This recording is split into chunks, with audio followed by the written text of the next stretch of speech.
Praise the Lord. सभी को प्यार भरी जय मसीह की। मैं रजिंदर एक बार फिर से परमेश्वर के संदेश के साथ आपके रूबरू आई। आज का संदेश क्या है? अपनी मर्जी से जीना बंद कर दो। क्या आप नहीं जानते? अब आप परमेश्वर के चुने हुए जन हैं, बेटे हैं, बेटियां हैं। हालेलुया। तो मेरे प्रिय भाई बहनों, अपनी मर्जी से जीना स्टॉप करें। अपने जीवन में परमेश्वर को प्रथम स्थान दीजिए। अपने जीवन में परमेश्वर से बात कीजिए। अपने जीवन में परमेश्वर से कहिए, मेरी नहीं वरन तेरी इच्छा पूरी हो। लेकिन मैं बताना चाहती हूँ, ये सत्य है, आज के दौर में आज भी अभी भी मसीह ऐसे हैं जो अपनी मर्जी के मालिक हैं। उन्हें कोई लेना देना नहीं परमेश्वर क्या चाहता है, क्या कह रहा है, क्या कहता है उसका आत्मा, क्या करना है। लेकिन वह आज भी अपनी मर्जी के मालिक है, जिसके कारण उनके जीवन में दुविधाएं हैं, समस्याएं हैं। क्यों? क्योंकि उनके अपने ही नेचर के कारण, क्योंकि उन्होंने अपनी जो बागडोर है पवित्र आत्मा के हाथ में सौंपी ही नहीं। वह आज भी अपनी मर्जी के मालिक हैं। कैसे? अगर उनका मन करता है तो बाइबल पढ़ते हैं, अगर उनका मन करता है तो प्रार्थना करते हैं, अगर उनका मन करता है कि आज मैंने ये बात करनी है तो वह करते हैं, वह पूछते नहीं है कभी भी। तो मैं आपको बताना चाहती हूँ, जो पवित्र आत्मा हमें दिया गया है, क्यों दिया गया है? इसलिए कि हम अपनी मर्जी के मालिक बने रहे? नो, इसलिए दिया गया कि हम पवित्र आत्मा के कहे अनुसार चलें। अब हमारे जीवन का लक्ष्य एक ही होना चाहिए, पवित्र आत्मा की इच्छा को पूरा करना। जो लोग हर रोज नित्य पवित्र आत्मा की मर्जी को पूरा करते हैं, उसके कहने पे चलते हैं, अपनी इच्छाओं को दबा देते हैं, अपनी इच्छा को मारते हैं, वही जीवन में सफल हो रहे हैं।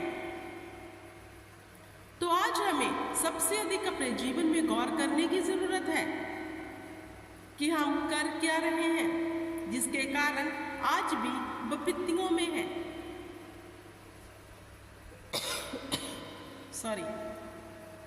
जिसके कारण आज भी हम मुसीबतों में हैं, दुखों में हैं, बीमारियों में हैं।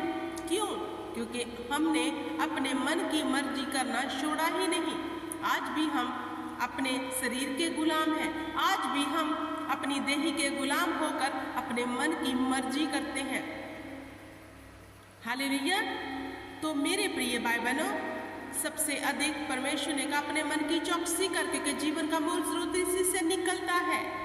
मैं किसी की नहीं वरन अपनी उदाहरण देती हूँ, सच कहती हूँ। जब जब मैंने मन की सुनी तब तब दुविधा में पड़ी थी। जब जब मैंने पाकरू की आवाज़ को सुना तब तब मैंने अपने जीवन में हर वो दुर्बलताइयों को जाते देखा जो मैं अपनी मर्जी के कारण अपने जीवन में लेकर आई थी।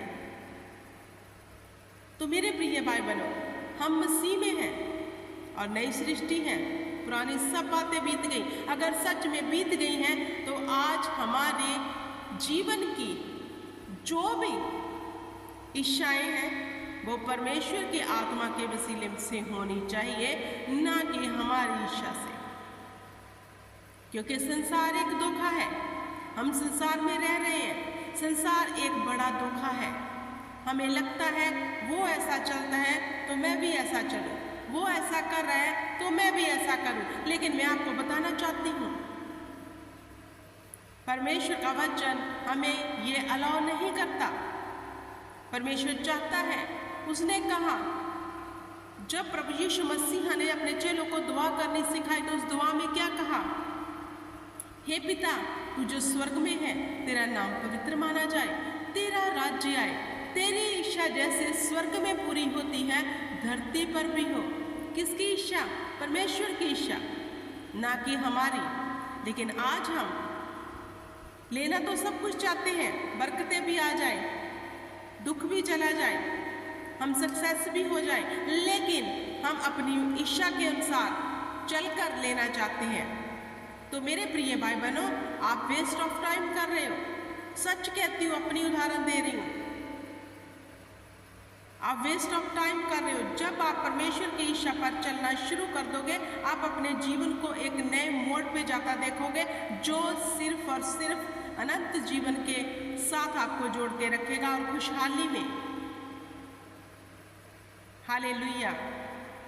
क्या आपको नहीं चलता कि जब आप रोड पे जा रहे हैं, आप घर पे हो, खाना बना रहे हो, ऑफिस में हो, आपको पवित्र आत्मा की मर्जी को जानना है, हर वक्त जानना है।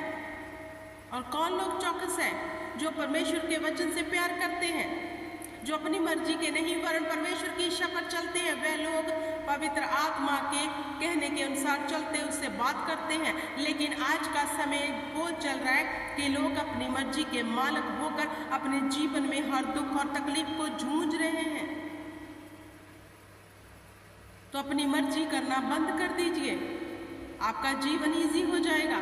जिस दिन आपने अपनी मन की मर्जी करना बंद कर दिया, मैं सच कहती हूँ, परमेश्वर का आत्मा उसी घड़ी उसी वक्त आप पे अपनी प्रभुता कर लेगा और आपके जीवन से जो आप नित्य दुष्ट आत्माओं से फाइट करते हो वो बंद हो जाएंगी, क्योंकि परमेश्वर का आत्मा हमारी ओर से लड़ेगा। फिर हम लड़ते हैं बीमारियों से, हम लड़ रहे हैं हालातों से, घर की सिचुएशन से लड़ाई हो रही है, घरों में झगड़े हो रहे हैं, हम लड़ रहे हैं इन दुष्ट की शक्तियों से। क्यों? क्योंकि हम अपनी मर्जी के मालिक हैं। इसलिए जिस दिन आपने अपने जीवन की हर चीज को परमेश्वर की आत्मा के हाथ में सौंप दिया, फिर आपको लड़ने की जरूरत नहीं है। परमेश्वर का आत्मा खुद लड़ेगा और आपको शांति देगा, पीस देगा, आपके घरों में मेल मिलाप रखेगा। तो आपको नहीं लगता कि सहज है परमेश्वर की इच्छा पर चलना, और कठिन बनाता है अपनी मर्जी पर चलना। तो मेरे प्रिय भाई बहनों, हमें क्या करना है? परमेश्वर की इच्छा पर चलना है। जैसे उसकी इच्छा स्वर्ग में पूरी होती है, धरती पर भी हो। धरती पे कैसे होगी? आपके और मेरे बीच में से। हम नई सृष्टि तो बन गए कहने को, लेकिन अभी भी पुराना स्वभाव, वही पुरानी जिद, वही पुराना नेचर है कि मैं तो किसी की नहीं सुनता, मैं तो अपनी मर्जी का मालिक हूँ। आज भी वही है, बदला कुछ भी नहीं। इसके कारण विपत्तियां आ रही हैं, क्योंकि परमेश्वर का वचन कहता है, जिसने सत्य को नहीं जाना, पाप किया, उस पर दंड की आज्ञा कम होगी, लेकिन जिसने सत्य को जान लिया फिर भी पाप किया, उस पर दंड की आज्ञा बहुतायत की होगी। मेरे प्रिय भाई बहनों, समझदार हो जाओ, क्योंकि समझदारी में ही परमेश्वर है। समझदारी में ही परमेश्वर का आत्मा काम करता है। सूझबूझ से चलो, अपना दिमाग लड़ाना बंद करो, पवित्र आत्मा के कहने पर चलो, पवित्र आत्मा की सहभागिता को मांगो, अपनी मर्जी करना बंद कर दो। जिस दिन आपने अपनी मर्जी करना बंद कर दिया और परमेश्वर की आत्मा की इच्छा के अनुसार चलने लग गए, उसी दिन आप अपने जीवन में एक बड़ा छुटकारा देखोगे। क्या आप परमेश्वर की आत्मा को नहीं चाहते कि वह आपके जीवन में काम करे? अगर आपका मददगार ही आपके जीवन में नहीं है, तो किसकी और ताक रहे हो फिर आप? क्योंकि आप अपनी मन की मर्जी के मालिक हैं, जिसके कारण समस्याएं हैं। हस्बैंड कह रहा है ये बात नहीं होनी चाहिए, पत्नी कहती है ये मैं करके रहूंगी, पत्नी कहती है ये बात ना करो, हस्बैंड कहता है मैं करके रहूंगा। ये चल रहा है आज, जिसके कारण हम उथल पुथल में हैं। सूझबूझ से चलो, अक्लमंदी से चलो, ताकि परमेश्वर की इच्छा हमारे जीवन में प्रकट हो। पता क्यों नहीं चल रहा क्या है परमेश्वर की इच्छा? क्योंकि हम प्रकट होने नहीं देते, क्योंकि हम अपनी मर्जी के मालिक हैं। जब तक आप परमेश्वर की इच्छा में जलोगे नहीं, जानोगे नहीं, पवित्र आत्मा को कार्य नहीं करने दोगे, तो कैसे पता चलेगा कि आपके जीवन में परमेश्वर की इच्छा क्या है, क्या कॉलिंग है परमेश्वर की आपके जीवन में? कैसे पता चलेगा मेरे प्रिय भाई बहनों? नहीं पता चलेगा। परमेश्वर की आत्मा को कार्य करने दो। हालेलुया। क्योंकि मेरे प्रिय भाई बहनों, परमेश्वर का वचन सत्य अटल है और बिना पूरे हुए वापस नहीं जाता। तो परमेश्वर का वचन हमें सिखाता है कि पवित्र आत्मा की सहायता लो, पवित्र आत्मा के कहने पर चलो, पवित्र आत्मा की अगुवाई में रहो, पवित्र आत्मा के साथ जीवन व्यतीत करो, बातें करो, उससे पूछो क्या हमारे लिए गलत है और क्या सही है। वह आपके लिए सीधे मार्ग निकालेगा। नहीं, लेकिन हम क्या कर रहे हैं? अपनी मर्जी के मालिक है। जब तक हम खुद अपनी मर्जी के मालिक है, सत्य कहती हूँ मेरे प्रिय भाई बहनों, परमेश्वर का आत्मा धक्के से काम नहीं करता, वरन वह हमारी चाहत को देखता है कि हम क्या चाहते हैं और क्या कर रहे हैं। जो लोग दुविधा में हैं वो इसलिए हैं क्योंकि उन्होंने अपने मन को कठोर किया हुआ है। वह पवित्र आत्मा को कार्य करने नहीं देते, क्योंकि उन्हें लगता है कि वह जो सोचेंगे करेंगे वो बेस्ट होगा, दूसरा कोई भी हमारे लिए बेस्ट नहीं कर सकता। इसी में वह दुविधा में पड़े हैं, क्योंकि वह नहीं जानते कि पवित्र आत्मा क्या कुछ कर सकता है हमारे जीवन में। इसलिए वह मनुष्य, वह इंसान दुविधा में है, क्योंकि वह अपनी मर्जी का मालिक है। अपनी मर्जी से बाहर निकलो और पवित्र आत्मा को कार्य करने दो। वह आपको अच्छे जीवन में लेकर जाएगा, सुखी जीवन में लेकर जाएगा। आप आनंद से जियोगे, आपके जीवन से हर विपत्ति जाती रहेगी, शांति आ जाएगी। सच कहती हूँ। हालेलुया। आई होप कि परमेश्वर आपको बुद्धि, ज्ञान और समझ दे। मैं आशा करती हूँ, ताकि आप पवित्र आत्मा की मर्जी से चलने वाले बन जाओ। आप खुद की मर्जी के मालिक बनना बंद कर दोगे। हालेलुया। मेरे प्रिय भाई बहनों, इसको यहीं समाप्त करती हूँ और गौर करना अपने जीवन में कि आप क्या कर रहे हो। आप खुद की मर्जी से चल रहे हो या फिर परमेश्वर की इच्छा से किस जगह पे आप अपनी मर्जी इस्तेमाल करते हो, वो भी नोट करो। हालेलुया। वो नोट करो और उसे अपने जीवन से डांटो, उस दुष्ट को, और परमेश्वर से मांगो कि हम पर दया करें। वो दया करेगा, क्योंकि उसके नाम से दया होती है। हालेलुया। वो सदा की दया हम पर करता है। Praise the Lord.